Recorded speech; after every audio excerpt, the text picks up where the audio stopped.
Great. Well, tell you what, Mike. The word audit probably is Yeah. triggering some folk around the borderland, it especially at has been. YISD, who are in a little bit of hot water when it comes to their finances. They're facing mounting financial pressure after trustees approved a $63 million short-term loan to cover payroll and operations while waiting on delayed yikes. state funding.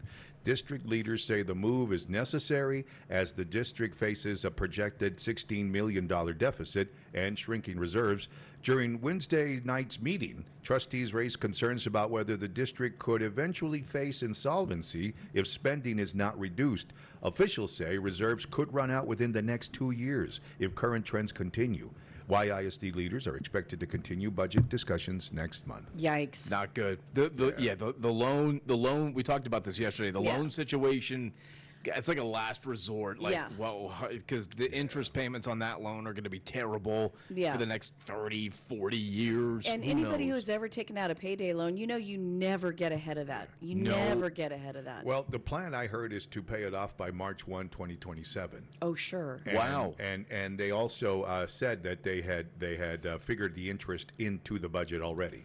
Wait, wow. Okay, so why are they not working out the budget to not accommodate a loan? I don't know. I was under the impression that when they got the money, from the state, the $70 million that they were expecting, they Just would put it pay in this there. back. That's what the impression I was under, right? Because that's why they needed the money. Yes. Right, to cover that shortfall. So why they project to pay it off by March 1, 2027? I don't know. That wasn't explained. I'm not sure how anybody can trust that after when you see the numbers up front, you're like, wow, you really dug this a pretty deep hole here. Yeah. But suddenly now you know how to beat payday loans. Yeah, exactly. All of a Exactly. sudden you figured out the hack, the infinite money Yeah. glitch to beat the loan. Oh, and you're going to love this. The article also says that the CFO stated that it's likely that they will need to get a third short-term loan Oh my God. next year. Oh my God. So, Oh my God. the never-ending story. You know, it's just so shocking to me, and how I can't tell you how much I'm going to harp on this throughout the rest of the year. Pay attention to how you vote. I mean, you've got to look at the people who are running, who's behind them, how much money they're giving to any given candidate. Yeah. Because that's what a school district board member does. They decide where contracts go. That's right. And so you've got to take a look at who's paying for all the flashy flyers. These are unpaid positions. Yeah. There's a reason why people work so hard to get these positions. It's either to wield that financial power or as a stepping stone to city and county and beyond political office. Yeah.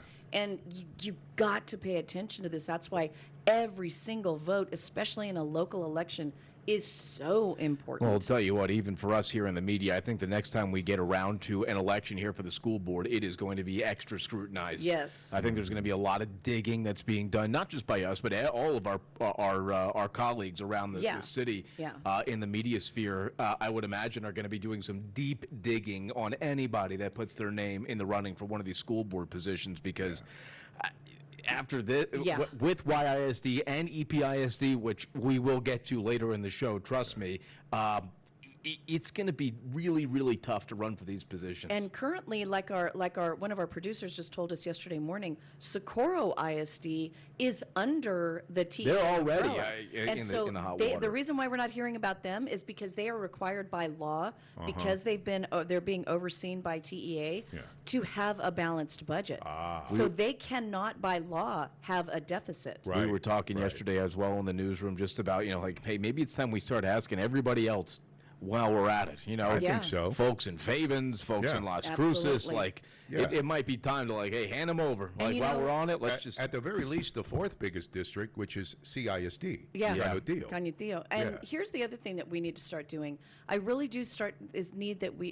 what we need to start doing as the media, when we talk to candidates, say, we took a look at your campaign finance report, and you've got so and so and so and so and so and so and these companies and these organizations and these businesses and whatever giving you a lot of campaign, and we need to put that out there every single time, because we've got to let people know who is behind these candidates. Yeah, absolutely. Who they may be beholden to Exactly. is what you're asking? Yeah, What yeah. you're saying? Yeah. What kind of connections they might have in the future, Exactly. if there's contracts coming up, always a topic of discussion. Okay, like I said, more on the financial woes for our local school districts coming up later in the show, and of course for the rest of the day, so stick around for that. Here's